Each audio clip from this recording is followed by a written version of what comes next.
So now our today's aim is to relate analog omega and digital omega. Remember that this symbol represents the analog omega and this W symbol represents the digital omega. Okay, so from 2, from 2, that is from the bilinear transform, what we are having from 2, we get such type of equation from 2, that is the imaginary part, sigma equals to 2 by t 2r sin omega upon r cos omega plus 1 square plus r square sin square omega. So we will start our journey from this. So sigma equals to 2 by t 2 sin omega cos omega plus cos omega plus 1 square plus sin square omega. Now we will again use the trigonometry and our simple mathematics.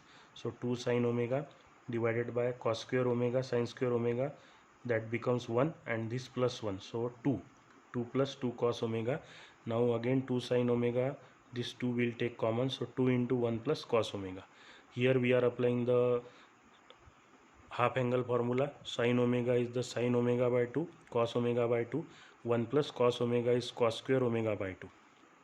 Okay, so now we get here, so cos square will cancel with 1 cos, sin omega 2 will remain as it is, so we get 2 by t tan omega by 2. Okay, so therefore we will arrive at this relation.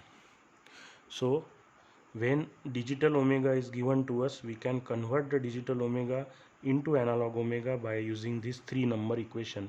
Whereas if suppose I want inverse means, whereas if I have analog omega and if I want digital omega, then this one. So this tan will be at this position, so it becomes tan inverse, and this 2 will go into the numerator, so 2 tan inverse omega by omega t by 2, that is the 4, is a non-linear relationship. Non-linear, why non-linear word is used? Because of this tan or the tangent, correct? So because of this tan inverse or tan, this becomes the non-linear relationship between analog and digital frequency. So for low frequency, what we are having, tan inverse omega by 2 is nearly equal to omega t by 2. So omega equals to 2 into omega t by 2. So this is the linear relationship, but where? At low frequencies. For low frequency. Okay.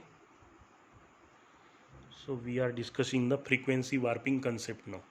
Here we have derived the relation between analog omega and digital omega. Now we are moving ourselves for the frequency warping technique. So we will arrive at this position now. This represents the analog h of omega, that is the analog part, and this represents the digital part. This is our tangential component. So at low frequency it behaves linearly. At low frequency it will behave linearly, so we will get linear relationship between digital omega and analog omega. Similarly, as we move forward, that is at the higher frequency level, what we get such type of curve, and because of this curve the relationship becomes the non-linear. And at these frequencies, let us say these are the bands of the frequency, but when we we will move from analog domain to digital domain, so then the digital domain frequency is shrinking, so it is known as the wrapping or warping effect. So you will see here the band of the digital frequencies. When we move for the higher frequencies at the analog part, then because of this tangential non-linear relationship, what happens, this band of frequencies analog domain, when we mapped into digital domain, so that frequency band is shrinking. This phenomenon is termed as frequency warping. Okay, again see, this is the tangential relationship, but the tangential relationship is linear at the low frequencies, but when we go for the higher frequency it becomes the curve. So when we are traveling from this analog domain to digital domain, but because of the tangential relationship, what will happen at high frequencies, the band of frequencies are getting shrinked, and this phenomenon is known as frequency warping effect. This is written here. Analog filter with number of passband is shown, and derived digital filter has same number of passband, but bandwidth is reduced. Correct? Bandwidth is reduced disproportionately. Why disproportionately? Because of the tangential component. This nonlinear effect is called as the frequency warping effect. So we have discussed so many important concepts. So let us again revise as per our method. So this we have obtained from our bilinear transformation.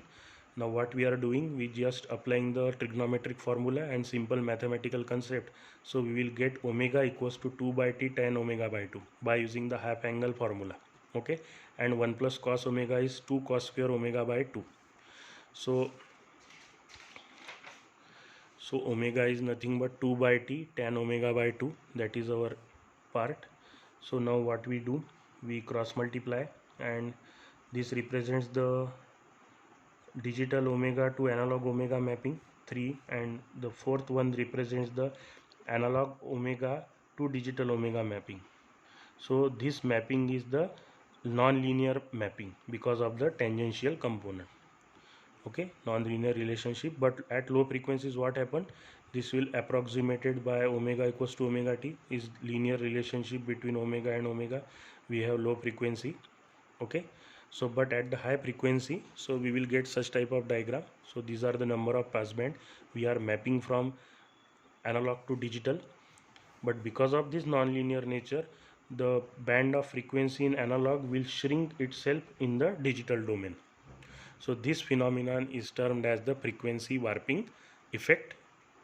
Okay, so we will stop here and we will solve the numerical in the next lecture.